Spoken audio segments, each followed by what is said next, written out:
Video की शुरुआत में हम एक छोटी बेबी को देखते हैं जो बेड पर लेटी हुई होती है और घड़ी में टाइम 12 बजने वाले होते हैं। जैसे 12 बजते हैं वो बेबी वहां से गायब हो जाती है। अगले सीन में हम एजरा नाम के एक जर्नलिस्ट को देखते हैं। उसकी बॉस उसे पैरा पैलेस नाम के होटल पर जाकर उसके बारे में अच्छे से आर्टिकल लिखने को बोलती है। जब एजरा होटल पर पहुंचती है तो उसकी मुलाकात अहमद नाम के एक आदमी से होती है। दरअसल अहमद इस होटल का मैनेजर था और उसे इस होटल के बारे में सब कुछ पता था। अब अहमद एजरा को इस होटल के बारे में बताने लगता है जो पहले एक कब्रिस्तान हुआ करता था। अहमद कहता है कि होटल पेरिडे नाम की एक औरत के अंकल चलाते थे और पेरिडे ने ही पास्ट में मुस्तफा नाम के एक आदमी की जान बचाई थी और मुस्तफा की वजह से आज उनके देश टर्की को आजादी मिली है। दरअसल उस समय अंग्रेजों को भनक लग गई थी कि मुस्तफा उनके खिलाफ जंग छेड़ने की तैयारी में है, इसलिए उन लोगों ने मुस्तफा को मरवाने का सोचा, मगर सही समय पर पेरिडे ने मुस्तफा की जान बचाई। आगे अहमद एजरा को रूम नंबर 411 दिखाता है और कहता है कि 1926 में जब अगाथा यहाँ रुकी थी वो कुछ दिनों के लिए मिसिंग हो गई थी। जब होटल वालों ने रूम की तलाशी ली तो उन्हें एक चाबी मिली। अब बाहर बारिश होने की वजह से एजरा रूम नंबर 411 में रुक जाती है, जहाँ उसे वही चाबी दिखाई देती है जो अहमद ने उसे दिखाई थी। जैसे ही रात के 12 बजते हैं वहाँ का रूम जोरों से हिलने लगता है और एजरा पास्ट में पहुंच जाती है। उसे पता चलता है कि वो टाइम ट्रेवल करके 18 अप्रैल 1919 में पहुंच गई है। वहाँ पर एजरा की मुलाकात हलीत नाम के एक आदमी से होती है और वो एजरा से बातें करने लगता है। हलीत की बातों से ऐसा लगता है जैसे वो एजरा को बहुत अच्छे से जानता है। वही प्रेजेंट टाइमलाइन में अहमद देखता है कि उसकी उंगलियां सड़ रही है और उसे पता चल जाता है कि कोई पैरा पैलेस से टाइम ट्रेवल कर चुका है, इसलिए वो रूम नंबर 411 में जाकर 1919 के टाइमलाइन में पहुंच जाता है, वो भी एजरा को ढूंढने। वहां पर अहमद की मुलाकात पेरिडे से होती है जिसकी शक्ल हूबहू एजरा से मिलती जुलती थी, इसलिए हलीत ने एजरा को पेरिडे समझ लिया था और उससे बातें करने लग गया था। अब उस होटल में एजरा मिलिट्री ऑफिसर मुस्तफा से मिलने की सोचती है। वहाँ के ब्रिटिश जनरल्स और सोल्जर्स एजरा से पूछते हैं कि वो मुस्तफा से क्यों मिलना चाहती है। बदले में एजरा बोल देती है कि वो मुस्तफा की बहुत बड़ी फैन है और मुस्तफा की वजह से ही उन्हें आजादी मिलने वाली है। आगे जॉर्ज ये बात हलीत को बताता है कि उसे पता चला है कि मुस्तफा उनके खिलाफ जंग लड़ने वाला है, इसलिए वो चाहता है कि हलीत मुस्तफा को खत्म कर दे। ये सब बातें एजरा दूर खड़ी होकर सुन रही होती है। तभी अहमद वहां पर आता है और एजरा से जोरों से बात करने लगता है। हलीत और जनरल जॉर्ज एजरा को उनकी बातें सुनता देख लेते हैं। हलीत अब अहमद और एजरा के पीछे पड़ जाता है। अब ये दोनों होटल के एक दूसरे रूम में छुप जाते हैं और वही हलीत रूम नंबर 411 में चले जाता है। जब अहमद और एजरा रूम नंबर 411 में जाते हैं तो वहाँ उन्हें पेरिडे की लाश दिखाई देती है। जैसा कि पेरिडे के मरने से फ्यूचर अब बदलने वाला था, अहमद और एजरा टाइम ट्रैवल नहीं कर पाते। अब ये दोनों समझ जाते हैं कि उनके एक छोटी सी गलती की वजह से फ्यूचर पूरा चेंज हो जाएगा, इसलिए ये दोनों डिसाइड करते हैं कि एजरा पेरिडे बनकर मुस्तफा की मदद करेगी जिससे उनके देश को आजादी मिल जाएगी। अब एजरा पेरिडे के कपड़े पहनकर नीचे चली जाती है, जहाँ उसे हलीत देख लेता है और उसके पीछे पड़ जाता है। एजरा भागते भागते रिसात नाम के एक आदमी से टकरा जाती है जो एक पुलिस ऑफिसर था। वह एजरा को लेकर उसके घर पर छोड़ देता है। घर पहुंचने के बाद एजरा को पता चलता है कि वो एक विधवा औरत है और उसकी एक बेटी लैला भी है। दरअसल पेरिडे के डैड नईम जनरल जॉर्ज और हलीत के लिए काम करते थे। आगे एजरा को पता चलता है कि जॉर्ज का बारूद सामान और गन्स वगैरह वो नईम के वेयर हाउस में छुपाने वाला है। तभी हलीत एजरा को देख लेता है और उसे इन सब मैटर से दूर रहने को बोलता है। वही होटल पर अहमद पेरिडे की बॉडी लेकर रूम नंबर 413 में चले जाता है और उसे पास्ट में भेज देता है। कुछ समय बाद वो एक औरत से मिलता है जिसका नाम होता है सोनिया, जो रशिया की प्रिंसेस हुआ करती थी, मगर वॉर के दौरान वो रशिया छोड़कर यहाँ पर आ गई। अगले दिन अहमद सोनिया और हलीत की मुलाकात कराने की हर मुमकिन कोशिश करता है और ऐसा करने के चक्कर में सोनिया हलीत के ऊपर चाय गिरा देती है। अहमद ऐसा क्यों करता है उसका कारण हमें आगे पता चलेगा।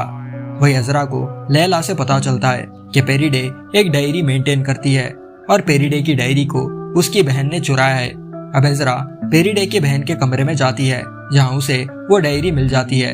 उस डायरी में उसे एक न्यूज आर्टिकल का टुकड़ा मिलता है जिसमें लिखा था कि पेरिडे की बॉडी ईयर 1913 में रूम नंबर 413 में खोजी गई।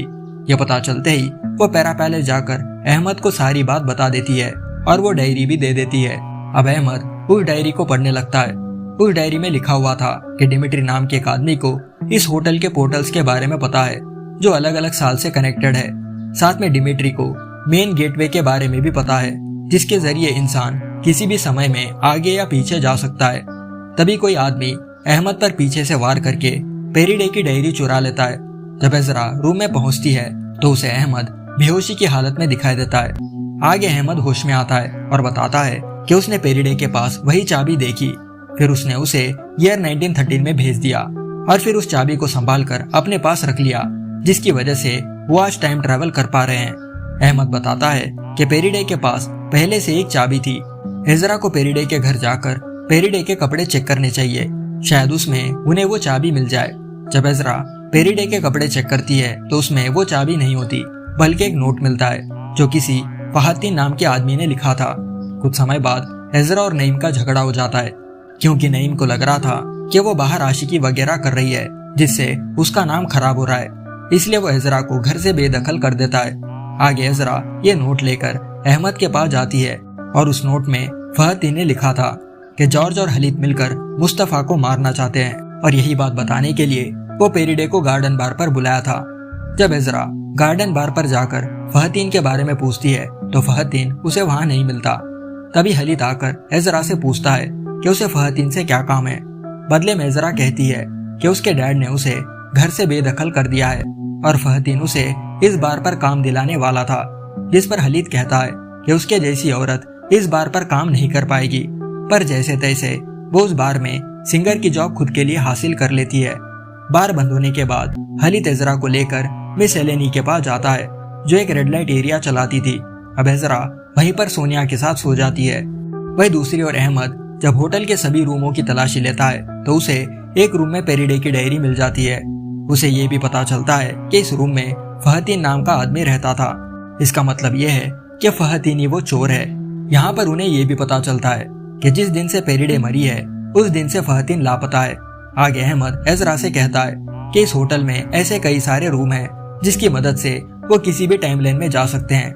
अगले सीन में हम देखते हैं कि हलीद ने फहतीन को किडनैप कर लिया है। हलीद फहतीन से उसके और पेरिडे के प्लान के बारे में पूछता है, मगर फहतीन उसे कुछ नहीं बताता। आगे एजरा नोटिस करती है कि हलीद गार्डन बार से कहीं गुस्से में जा रहा है, इसलिए वो उसका पीछा करते करते फहतीन तक पहुंच जाती है।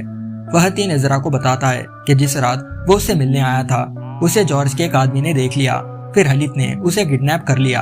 ये सब वो एजरा को पेरिडे समझकर बता रहा होता है।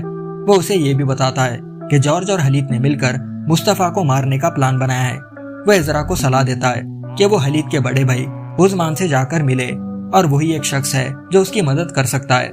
तभी हलीद वहां आकर फहतीन को गोली मार देता है। वो एजरा को धमकाता है कि वो ये बात किसी को भी ना बताए। जब एजरा वापस होटल जाती है तो वहां पर अहमद नहीं होता। वहां अहमद ने एक चिट्ठी छोड़ी थी जिसमें लिखा था कि वो डिमिट्री को ढूंढने जा रहा है। दूसरी तरफ अहमद डिमिट्री के घर तक पहुंच जाता है और वहां पर उसे पैरा पैलेस के बहुत सारे चाबियां दिखाई देती है। तभी वहां डिमिट्री आ जाता है। अहमद डिमिट्री से कहता है कि उसे पैरा पैलेस के बारे में कुछ बात करनी थी। अहमद कहता है कि उसे पैरा पैलेस के मेन पोर्टल के बारे में जानना है। यह सुन डिमिट्री उसे एक पुराने डंजन की तरफ ले जाता है और गटर में फंसा देता है, मगर काफी परेशानियां झेलने के बाद अहमद किसी तरह उस गटर से बाहर निकल जाता है। वही एजरा हलीद के भाई उस्मान के घर पर पहुंच जाती है, क्योंकि एजरा को पूछना था कि उसे मुस्तफा के मर्डर प्लान के बारे में क्या पता है। उस्मान अब बताता है कि फहतीन ने उसे बताया कि ब्रिटिश जनरल जॉर्ज के लिए बहुत से हथियार ब्रिटेन से भेजे गए हैं जिसे वो नईम के वेयरहाउस पर छुपाने वाला है। अब उस्मान एजरा से कहता है कि अगर उसने उसे उस खुफिया वेयरहाउस की लोकेशन दे दी तो वो ब्रिटिशर्स के प्लान के बारे में उसे सब कुछ बता देगा। अब नईम के वेयरहाउस पर जाने के लिए एजरा को पेरिडे बनकर अपने डैड के घर जाना होगा, इसलिए वो रिसात के पास जाकर कहती है कि उसकी दिमागी हालत ठीक नहीं है और वो अपने घर जाना चाहती है। अब रिसात नईम के पास जाकर ये सारी बात बता देता है। नईम, जो कि पेरिडे का बाप था, एजरा को अपनी बेटी समझकर घर वापस बुला लेता है।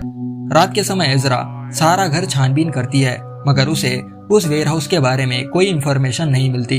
वो अगले दिन अपनी बेटी लेला को सोनिया के यहाँ पर छोड़ देती है और घर में हंगामा खड़ी कर देती है, ये कहते हुए कि लैला कहीं मिसिंग है। एजरा नईम के लिए एक नोट भी छोड़ती है जिसमें लिखा होता है कि अगर वो अपनी पोती को जिंदा देखना चाहता है तो उसे अपने वेयर हाउस पर मुंह मांगी कीमत लेकर आना होगा। इसके अगले सीन में नईम पैसों का बैग लेकर वेयर हाउस पर पहुंच जाता है और एजरा भी वेयर हाउस पर पहुंच जाती है। तभी वहां हलीद और जनरल जॉर्ज आ जाते हैं, जहां जनरल जॉर्ज हलीद से कहता है कि वो 3 दिन के अंदर मुस्तफा को खत्म कर दे। इनका प्लान ये होता है कि वो मुस्तफा को पैरा पैलेस पर बुलाएंगे और वहां पर उसे खत्म कर देंगे। इन सब बातों को सुनने के बाद एजरा मुस्तफा के ऑफिस पर जाकर उसे एक चिट्ठी लिखती है कि मुस्तफा पैरा पैलेस पर ना जाए, वहां उसकी जान को खतरा है। जब एजरा सोनिया के पास पहुंचती है तो उसे पता चलता है कि ब्रिटिशर्स ने लैला को किडनैप कर लिया है। कुछ समय बाद वो जॉर्ज से मिलने जाती है। जॉर्ज कहता है कि अगर उसे लैला सही सलामत चाहिए तो उसे मुस्तफा को पैरा पैलेस पर इनवाइट करना होगा। ये बात एजरा अहमद को बता देती है। तभी वहाँ रिसात आ जाता है। अहमद रिसात से झूठ बोलता है कि उसे लैला के किडनैपर के बारे में पता है और उसका नाम डिमिट्री है। आगे अहमद और रिसात डिमिट्री के घर पर जाते हैं, जहाँ डिमिट्री रिसात को देखकर भागने लगता है। तब तक अहमद डिमिट्री के घर से वो सारी चाबियां चुरा लेता है। अहमद आगे एजरा से मिलता है और कहता है कि इन चाबियों की मदद से वो ढेर सारे पोर्टल्स खोल सकते हैं, मगर उन्हें ये पता नहीं होता कि चाबी से पोर्टल कैसे खोला जाए। अहमद कहता है कि वो डिमिट्री से जेल पर मिलने जाएगा और उससे कहेगा कि अगर उसे उसकी चाबियां वापस चाहिए तो उसे इन पोर्टल्स के बारे में उसे सब कुछ बताना होगा। वही एजरा अहमद से कहती है कि अगर उन्हें जॉर्ज की कोई कीमती चीज हाथ लग गई तो इसकी मदद से वो जॉर्ज को ब्लैकमेल करके लैला को छुड़ा सकते हैं। एजरा ओस्मान से मिलती है और कहती है कि वो वेयर हाउस से हथियार चुरा ले और इन आधे हथियारों को वो खुद खरीद लेगी, जिसके लिए ओस्मान मान जाता है। जब रात को ओस्मान वेयर हाउस जाकर हथियार चुराने लगता है तो हलीद आकर अपने भाई पर बंदूक तान देता है। वही एजरा ओस्मान का वेट करने लगती है, मगर वो नहीं आता। जब एजरा और अहमद अगले दिन वेयर हाउस पर पहुंचते हैं तो वहां पर हथियार नहीं होते और उन्हें जमीन पर खून के निशान दिखाई देते हैं। वो अब सीधा हलीद के पास जाती है और उसके सामने एक दवाई रख देती है। वो हलीद से कहती है कि वो इन दवाइयों को ले जाकर लैला को दे दे, वरना उसकी तबीयत बिगड़ जाएगी, जिसके लिए हलीद मान जाता है। कुछ समय बाद जब रात को हलीद लैला के पास जाने लगता है तो एजरा उसका पीछा करते करते एक सीक्रेट अड्डे पर पहुंचती है, जहां पर हलीद मुस्तफा के राइट हैंड से बात कर रहा था। एजरा समझ जाती है कि हलीद मुस्तफा का ही एक अंडरकवर एजेंट है और उसने ब्रिटिशर्स के हथियार चोरी करवाकर मुस्तफा के आर्मी को दे दिया। जब एजरा हलीद से मिलती है तो हलीद बताता है कि फहतीन और उस्मान को सिर्फ पैसों से मतलब है, इसलिए वो हथियार हासिल करना चाहते थे। फहतीन उन लोगों की इंफॉर्मेशन ब्रिटिशर्स को लीक कर रहा था, इसलिए उसे फहतीन को मारना पड़ा। अब आगे एजरा मुस्तफा को पैरा पैलेस के पार्टी पर इनवाइट करती है। दूसरी ओर अहमद डिमिट्री से मिलने पुलिस स्टेशन जाता है और कहता है कि अगर वो यहाँ से बाहर निकलना चाहता है तो उसे पोर्टल्स के सारे राजों के बारे में उसे बताना होगा। ये सुन डिमिट्री उसे अपने गुरु के कब्र के पास ले जाता है। डिमिट्री बताता है कि पैरा पैलेस की हर चाबी उसके गुरु ने बनाई थी। ये सारी चाबियां उस मेटल से बनी हैं जो उन्हें हॉस्पिटल बनाते वक्त जमीन में गड़ा मिला, और उसने पेरिडे को जिस पोर्टल के बारे में बताया था वो पोर्टल ऑफ ट्रूथ था, और ये पोर्टल इंसान को किसी भी टाइम में ले जा सकता है। वो आगे कहता है कि जो कोई उस पोर्टल में जाता है उस आदमी की बुराइयां उस पर हावी हो जाती है, और जो कोई शख्स उस पोर्टल में जाता है वो पूरी तरह पागल हो जाता है। उसके गुरु अपने मरी हुई वाइफ को बचाने के लिए उस पोर्टल में गए थे, और जब उन्होंने अपनी वाइफ को बचा लिया तो कुछ दिनों बाद अजीब बर्ताव करने लगे। फिर उन्होंने अपने ही हाथों से अपनी वाइफ का मर्डर कर दिया। उन्होंने उन सभी लोगों को भी मार दिया जिन्हें उस पोर्टल के बारे में मालूम था। इसके बाद हम उस जगह को देखते हैं जहां ब्रिटिशर्स ने लैला को छुपाया था। वहां पर आग लगी होती है और वहां पर हलीद आकर किसी तरह लैला को बचा लेता है। तभी वहां एक ब्रिटिश सोल्जर आता है और अब ये दोनों एक दूसरे पर बंदूक तान देते हैं। अगले सीन में हम पैरा पैलेस पर लैला और एजरा को देखते हैं।